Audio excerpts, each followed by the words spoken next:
His use of symbolism in his books, namely Fahrenheit 451, will be remembered forever. His unique writing is an outstanding tribute to American literature.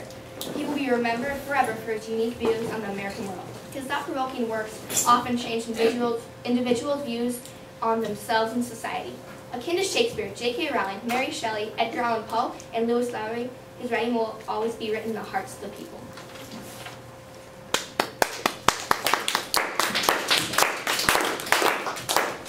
Okay, Fire as a Symbol by me. Alright, so Ray Bradbury is a very unique and astounding author. His literary works are very memorable. Even more memorable, though, is his use of fire in Fahrenheit 451. Fire, burning and homely, warm and destroying. Fire itself is an oxymoron, a collection of the good and bad of humanity woven into a single flame. Fire is also woven into the pages of countless novels, a forever flickering symbol reinventing itself with every new book or turn of the page. In the exemplary novel Fahrenheit 451, firemen create fires instead of extinguishing them. Guy Montag, a fireman himself, never questions this terrible practice. He spends his days burning books in the house of the people who own them without a second thought. Until a girl named Clarice introduced him to the past where books were read instead of burned. Even as Guy's opinion of fire morphs, the symbol itself doesn't. In this dystopian community, fire is change. It is change in a world where free thinking is being eliminated, first with the outlawing and the burning of books. As Faber said, so now do you see why books are feared? They show the pores in the face of life. The comfortable people want only wax moon faces, coreless, hairless, expressionless. Society, or the comfortable people, as Faber calls them, are trying to simplify society to create a world where no one is different, no one stands out. Books, with their opinions and ideas, encourage free thinking, and society does not approve of that. They try to change the way the world thought with fire. As Montag said, it was a pleasure to see things eaten, things blackened and changed. In a world that disgraces differences, to see something changed is a magical thing. Something that can be changed without punishment is something to respect. Also, near the end of the book, Montag said he wanted to burn. He actually said change everything that showed his past, everything that showed he had lived in that house that he had lived in Mildred. In this book, no matter what page you gaze into or literary fire you sit by, fire is change.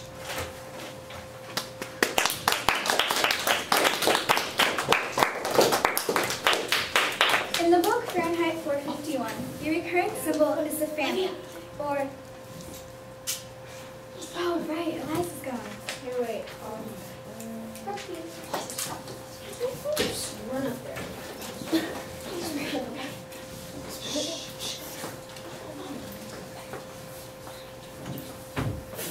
Eliza. Okay. In the genius book Fahrenheit 451, written by Ray Bradbury, there are many hidden symbols meant for the readers to find and ponder. Ray Bradbury is amazing at using symbols to enhance the reading experience of his book. The most mysterious of these symbols lived but did not live and caused Montag, a brave fireman, to feel fear. This memorable character is the mechanical hound that was a terrifying beast created to kill. This dog wasn't like the loving animals that most of us know. This was a ruthless robot made of brass and copper, blinking lights and 8 spire-like legs. The hound had an intimidating aura, hiding away in its kennel, which resided in the corner of the firehouse. It lurked in the shadows until it was called out for what the firemen thought to be fun. The hound would be sent to chase after 2 innocent animals, and the firemen would bet on which would be caught first.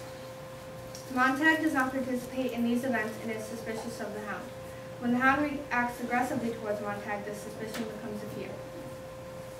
The mechanical hound is not only a form of entertainment, it is also programmed to track down runaways and criminals. As Montag becomes more and more interested in the books, the hound becomes more hostile towards him. This eventually leads to the hound chasing Montag. The hound symbolizes the oppressive government of Montag's community and how controlling it is over its citizens' life. They've outlawed the reading of books and are willing to kill anyone who owns one. When anyone begins to question the way they run things, the mechanical hound is sent to find them. What is ironic about the hound is that he is eventually destroyed by fire, which is the government's weapon against the citizens that doubt them. The mechanical hound is one character you could spend eternity analyzing because of its deep symbolic meaning. Ray Bradbury did a fantastic job adding many layers to this interesting, villainous, and important part of the plotline of his well-known book Fahrenheit 451.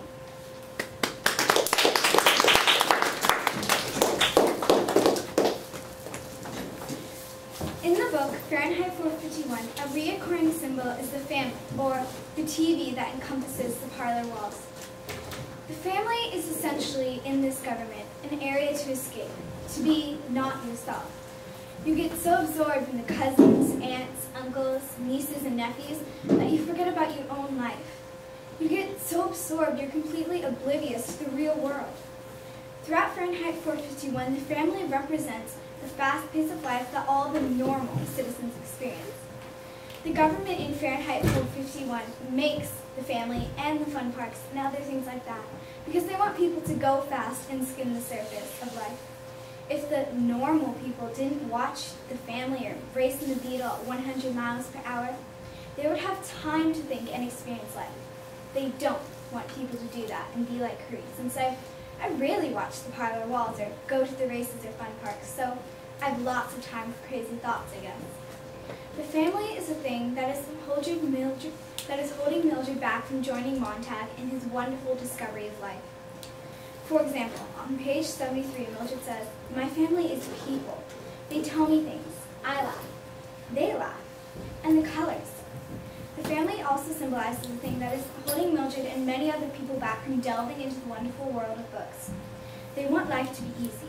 They want to be ignorant. They're afraid of what is beyond the cocoon of life, beyond the parlor walls.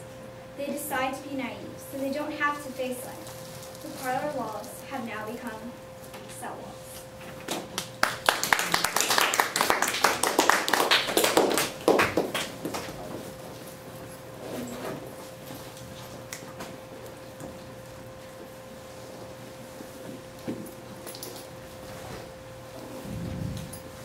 Okay.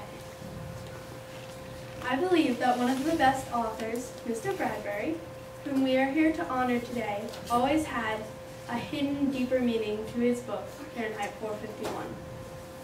In it, he mentions a lot, although rather subtly, the way the people in his future world perceive themselves. He does this using a symbol, a mirror. Towards the end of the book, Bradbury mentions, in the scene right before the bomb falls, that Mildred screams when she sees her own face. She had considered herself regular and she thought she was not lacking anything until she saw her own reflection. The author mentions that she screamed because her face was so empty and so ignorant, Mildred's face. She also screamed because she realized she had been wasting her whole life just watching TV instead of doing other things, maybe such as reading or enjoying herself. In doing so, she drained her life out without realizing it. Many of the people in Fahrenheit 451 commit suicide because while they think they are content, like Mildred, they aren't. You could also interpret that Mr. Bradbury meant for us to compare ourselves to these book people. We need to see if we're actually happy or just pretending. Like the book people, we could just be running around without even looking inside of ourselves. This makes the author even better because there are many ways to look at ourselves. It's great that Mr. Bradbury has given us something to think about. So what we really need to ask ourselves is, are we really happy?